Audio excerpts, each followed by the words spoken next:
Hello and welcome. This is the lesson on volume and surface area. It's going to help prepare you for your summative assessment. Now, I know that you've had volume and surface area before, so look at this more as a review than as brand new teaching. But you are going to be allowed, when you do this summative assessment that has been loaded into the special Blackboard location on your regular Blackboard class, it has a document for doing this, and I believe they're clearly marked. We can go and show that to you now. Here it is, Volume and Surface Area Summative Assessments. You see it's inside your normal Blackboard class. You go to Course of Study, then you go inside the Math folder, which is at the bottom. Only you were using that. And then this would be what you would do for this summative assessment. So here we are back on our PowerPoint that's going to be helping us do this activity.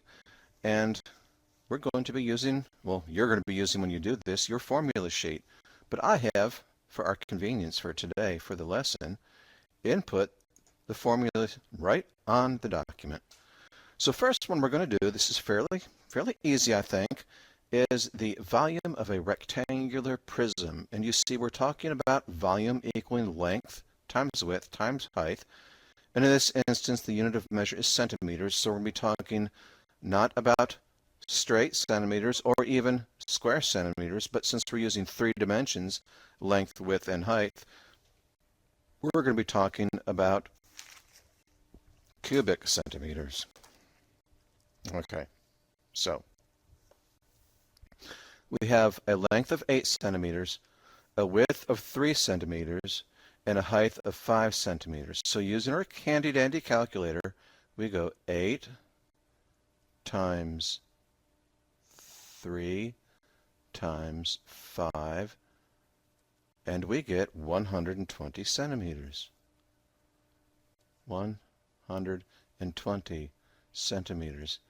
But not regular centimeters, they're cubic centimeters. Whenever you're given an answer, you've got to make absolutely certain that you give the right unit, or your answer won't be correct. Okay, so let's move on to our next problem, which is volume of a cylinder. So you have your radius, 5 inches, and your height, 18 inches. So the formula for volume is pi r squared times height. Pi r squared gives you the area of the circle, and height puts it into that third dimension. So, how do we do this? Much the same as before. We would type in pi 3.14, but then we realize we've made a mistake because in the order of operations, you've got to do the exponent first. So the radius is 5. So 5 squared doesn't mean 5 times 2, obviously. It means 5 times 5. And that's equal to 25. And we multiply 25 times 3.14. And then we multiply that times the height, which is 18. And we get what should be our answer, 1,413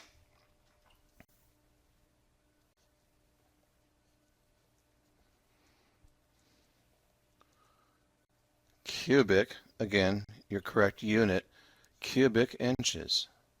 So let's go ahead and check that. It's always good when you're doing problems to check. Okay, 3.14 times radius squared times height. What is radius squared? Radius squared, 5 times 5, well, I know off the top of my head, that's 25. So then you have 3.14 times 25 times 18. So we do 3, oh, wrong tool, sorry about that. 3, come on, here we go. We'll clear this. 3.14 times 25 times 18. Again, that gives us the correct answer, which is 1,413 cubic inches.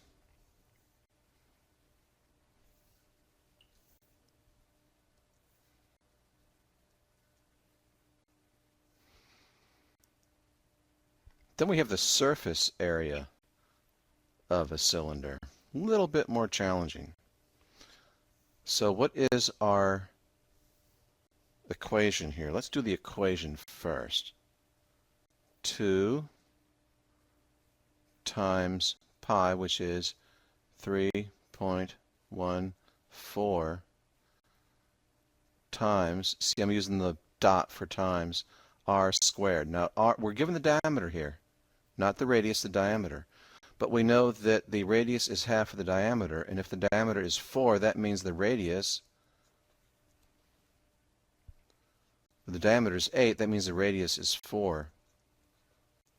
So we have 4 squared plus 2 times 3.14 times, again the radius is 4 times the height, which is, well, length, 20. So in this equation, what do we have to do first? Well, obviously we do the exponent first using your order of operations. So you have 2 times 3.14 times 4 squared is 16 plus 2 times 3.14 times 4 times 20. See, this might seem a little more difficult, but in reality it's not. You just have to make sure that you do the order of operations correctly. So we do, in our order of operations, multiplication and division moving from left to right. So let's go back and get our calculator. 2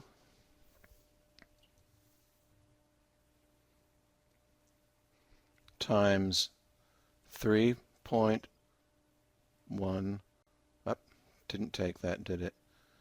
2 times 3.14 times, since r squared was 16, 16, and that equals 100.48.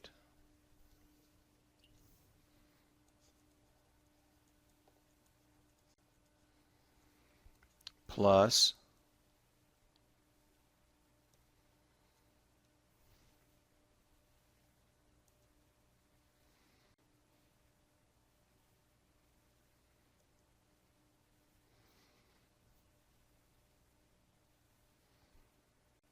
2 times 3.2 times 3. It's not giving me that.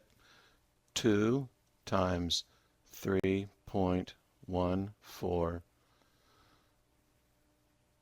times radius, which is 4, times height, which is 20. So that's 502.4. So we're having trouble with the little tool here, so I'm going to write that down. 502.4. So remember that, 502.4. Now we're going to move back. So we have 100.48 plus 502.4. So 100.48 plus 502.40, 88206. So the surface area is 602.88, 602 and 88 hundredths square. Oh, you can't read that. Let me make it red. You can read a little bit better. Square centimeters. You've got to be careful of your order of operations. That's the one key to getting this one. And last, we're going to talk about the surface area of a rectangular prism. Now you know that the basic formula that you're going to need is the area of a rectangle. And the area of a rectangle is length times width. And how many different length times width pairs do we have? Well, of this one right here, this rectangle right here, the length is 5 and the width is 4. And in this rectangle over here, the length is 8 and the width would be 4. See, length on this one, 5, width 4. Length 8, width 4. Now this one on the top, well, it's the same on the top and the bottom. Just like this one is the same on the right and the left, and this was the same on the front and the back. So up here, let's see, we have this measurement would be 8, and this measurement would be 5. So we have a length of, doesn't matter which one we use, length of 5 and a width of 8. So the area of this shape is going to be 20 square centimeters, and the length of this shape is going to be 32 square centimeters, and the length of this shape is going to be 40 square centimeters. So we have that, that, and that.